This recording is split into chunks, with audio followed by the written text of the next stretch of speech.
Hey everybody, Mark here today with another grammar video. And today we're going to talk about relative clauses. Relative clauses help to answer the question, which one? Which one am I talking about? All right? I could say, oh, the teacher whose hair is red. The teacher that is from Canada. The man who is wearing a blue and white shirt, right? I want to say, oh, there are so many people. I want to choose which one. Okay, so that's my example here for who. I could say, oh, the student who I saw yesterday. It's like, which student? This one, this one, this one? No, the student the student who I saw yesterday speaks English very well, right? You can use that. For textbook, if we're using an object, right? So person, usually who. Object, like a textbook, we use this word, which. The textbook which we use at ULC is very interesting. If it's a place, like an apartment, we often use where. The apartment where he lives has a swimming pool. Which apartment? The apartment where he lives. And here, the woman whose hair is blonde. This whose is used for possession. We often will ask the question, oh, whose phone? Whose textbook? Right? Whose video? It's about ownership. Who owns this? This one hair? Her hair. So we can use the word whose. And last down here I have the word when. When we use for time. You know when, like when are you coming to school, right? We can also use it to add information. Which time? The time when I usually arrive, right? I want to know which time, right? When. So if we go back for these, right, we said they add some information for us. But when we're doing the grammar, often native speakers will try to remove the relative clause, where we take the normal one and we actually don't have to say this word in a special situation. If you have the next word as a subject, right? I saw the student yesterday.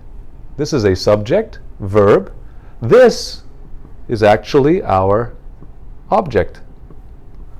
If that's the case, we can remove. But if it's like this,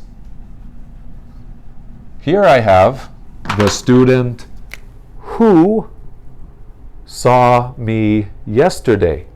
Who saw me? Here, the student saw me. Here, it's the subject. This one, we cannot remove. An easy way to check this is look for the word after. If it's an I, a we, right? Then we can often remove, okay? Like this one. The student I saw yesterday speaks English well. That's okay. The textbook we use at ULC. Those are okay. And then one more for our who and which.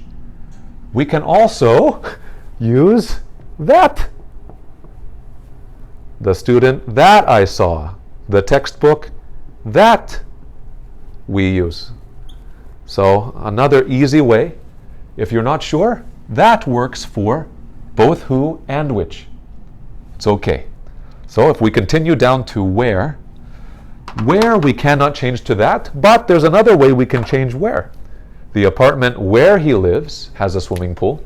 We can change to the apartment he lives in. We can add a word at the end and remove the where.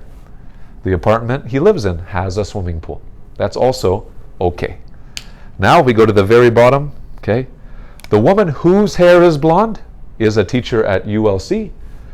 Can I say the woman hair is blonde? Or can I do the woman that hair is blonde? No. For whose, we cannot remove it, we don't change it, okay? For possession, we need to keep this one the same. Okay, then our when. 9:30 is the time when I usually arrive in class.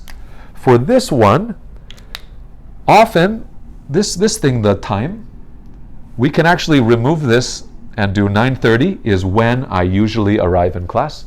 That's okay, as long as it's obvious we're talking about the time, right? So this is our fast introduction to our different relative clauses.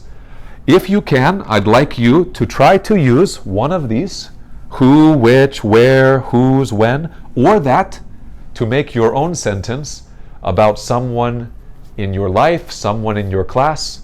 You can say the student who, the student that, the book that I read last week, right? Try to use one of these sentences in the comments below. So for all of my students, thank you for watching, and I'm excited to see you later this week.